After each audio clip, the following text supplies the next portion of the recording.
तो यहाँ पर आपको स्टडी करना है इलेक्ट्रोमैग्नेटिक फोर्स के बारे में। हम देखिए यहाँ दो वर्ड्स का कॉम्बिनेशन है, इलेक्ट्रो एंड मैग्नेटिक। तो इलेक्ट्रो मीन्स इलेक्ट्रो जो है वो चार्ज के लिए यूज़ होता है, मैग्नेटिक का मतलब मैग्नेटिज्म से रिलेटेड है। तो आपको पता है कि सबसे पहली बात कि पहले ये माना जाता था कि इलेक्ट्रिसिटी और मैग्नेटिज्म ये दो अलग अलग ब्रांचेस हैं, इनमें कोई भी रिलेशन नहीं है। लेकिन आप 10th में स्टडी करके आए हैं कि जहाँ भी इलेक्ट्रिक करंट होता है जिस वायर में भी, उस वायर के अराउंड मैग्नेटिक फील्ड होती है, मैग्नेटिज्म की प्रेजेंस होती है।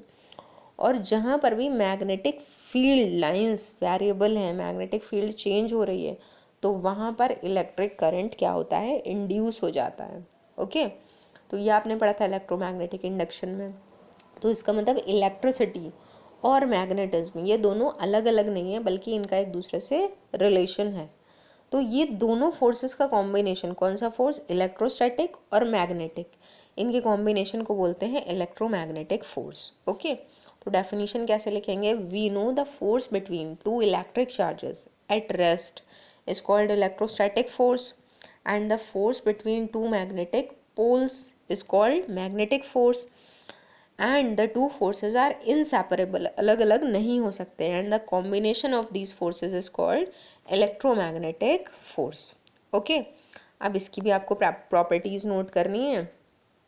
तो सबसे पहले आपको पता है इलेक्ट्रोमैग्नेटिक, क्योंकि इलेक्ट्रोस्टैटिक फोर्स जैसा होता है कि वो अट्रैक्टिव भी हो सकता है, रिपल्सिव भी। सिमिलर चार्जेस हैं तो रिपल्सिव होगा, अपोजिट हैं तो अट्रैक्टिव होगा। तो इसी तरह से इलेक्ट्रोमैग्नेटिक जो है वो इट में भी अट्रैक्टिव और रिपल्सिव फोर्स। दूसरी बात, ये भी इन्वर्स स्क्वायर लॉ फॉलो करता है, क्योंकि कूलॉम्स लॉ आपने पढ़ रखा है, और वो भी बिल्कुल ग्रेविटेशनल फोर्स की तरह इस तरह से होता है।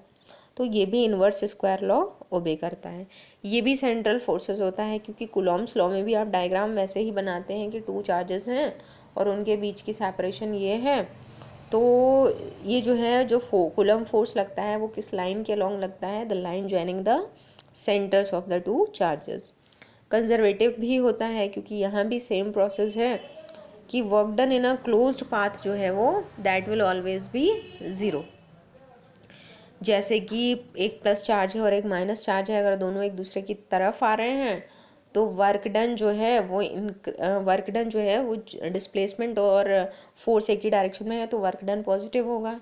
अगर उनको दूर ले जाया जा रहा है तो वर्क डन नेगेटिव होगा। तो पूरा जो एक क्लोज्ड पाथ बनेगा उसमें वर्क कैसा हो जाएगा, ज़ीरो।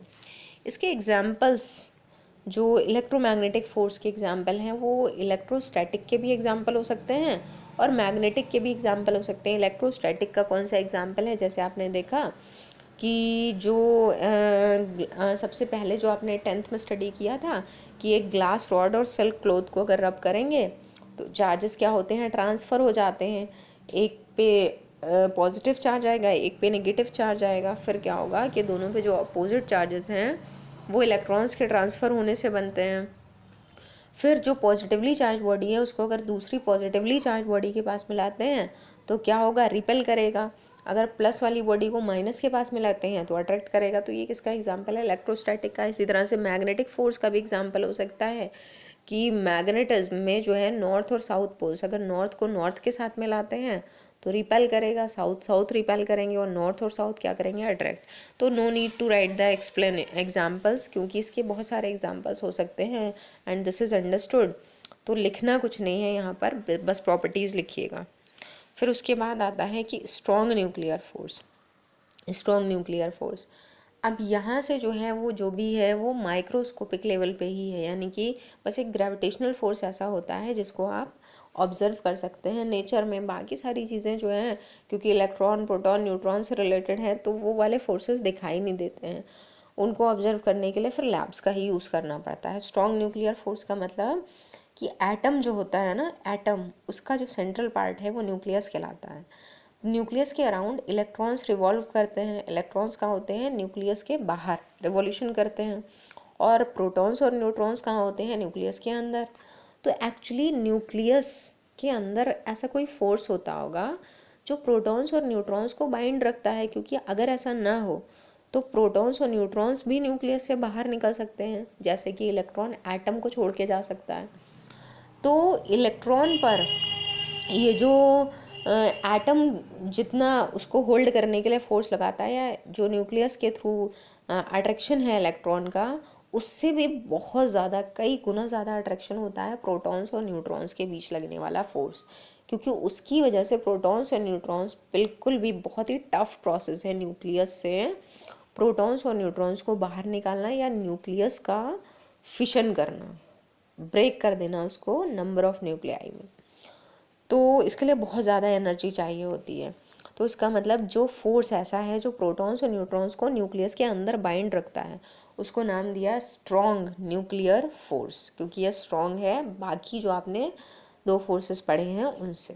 ओके, तो उसकी डेफिनेशन क्या होगी? It is a strong attractive force which binds together neutrons and protons together, एक ही बार आएगा, इन अ न्यूक्लियस। ओके, प्रॉपर्टीज़ क्या आएंगी, ये कैसा है?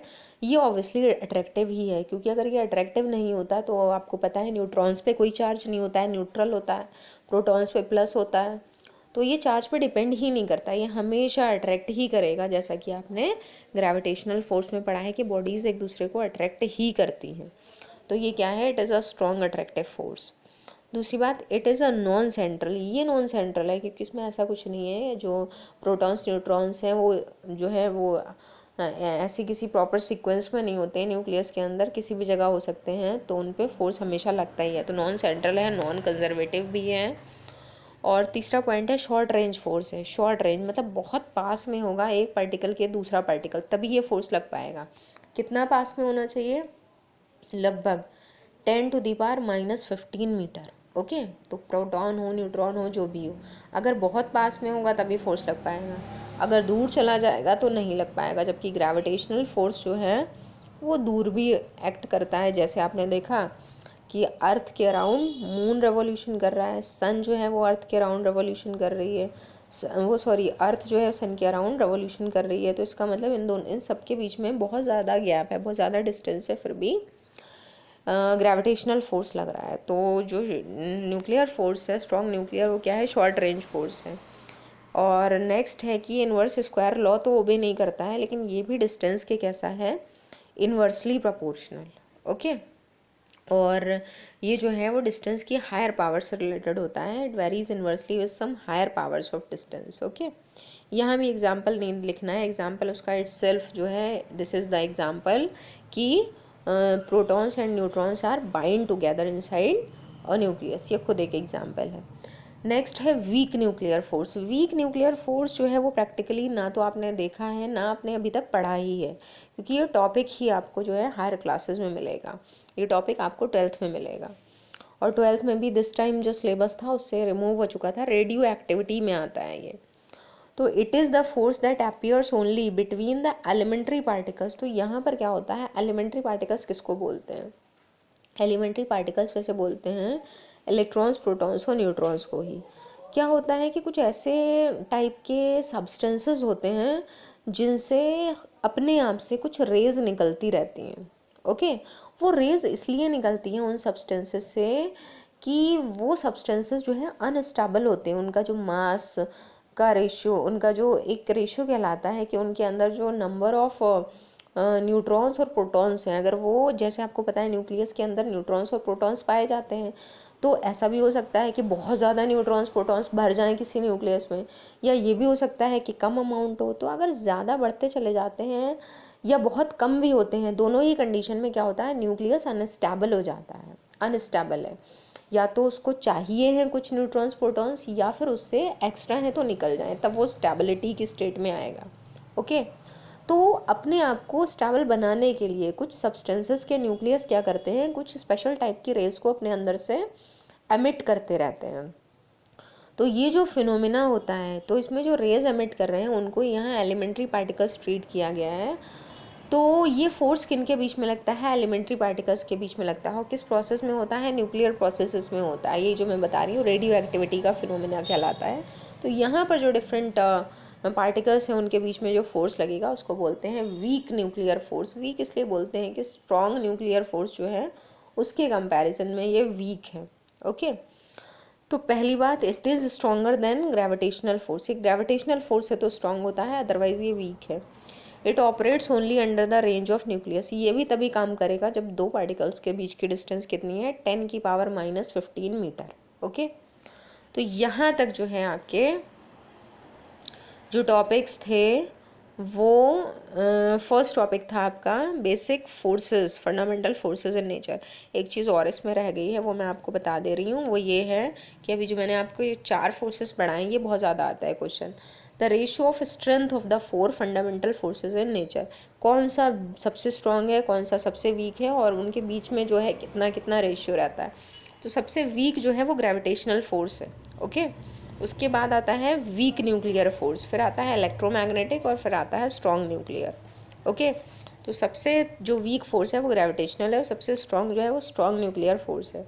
तो अगर आप रेशियो लिखें तो इस तरह से आता है 1:10⁻25। इसका मतलब ये हुआ जैसे वीक न्यूक्लियर जो है वो ग्रेविटेशनल से थोड़ा सा स्ट्रॉन्ग है, इनके बीच में कितना रेशियो आपको दिख रहा है, 10⁻25। रेशियो को भी ऐसे ही लिख लेते हैं अपॉन 1। तो इसका मतलब वीक न्यूक्लियर फोर्स जो है वो ग्रेविटेशनल से कितना स्ट्रॉन्ग है, 10⁻25 टाइम्स इतना स्ट्रॉन्ग है। ओके, इसी तरह से आप इन दोनों के बीच में अगर रेशियो निकालें कि जो इलेक्ट्रोमैग्नेटिक है, ठीक है, वो वीक से कितना स्ट्रॉन्ग है, तो आप दोनों की पावर्स लिख देंगे। इलेक्ट्रोमैग्नेटिक की कितनी है, 10⁻36, और वीक की कितनी है, 10⁻25। ओके, तो इसको जब माइनस करते हैं तो 10 की पावर कितनी आ रही है, 6 - 5 1 एंड 3 - 2 1, तो 10⁻11 टाइम्स स्ट्रॉन्गर है इलेक्ट्रोमैग्नेटिक। तो इनमें आपको कोई भी फाइंड करना हो तो ऐसे पावर्स को डिवाइड करके और फाइंड आउट कर सकते हैं कौन किससे कितना टाइम्स स्ट्रॉन्गर है। ओके, तो ये लॉ ऑफ कंजर्वेशन जो है ना, बेसिक कंजर्वेशन लॉज जो नेक्स्ट हेडिंग है, वो हम स्टार्ट करेंगे नेक्स्ट टर्न से। ओके, सो आप थोड़ा सा इसको जो मैंने बताया है इसको नोट डाउन करते रहिए, जो प्रॉब्लम्स आ रही हैं वो प्रॉब्लम्स पूछते रहिएगा, and revise the topics. Okay, thank you.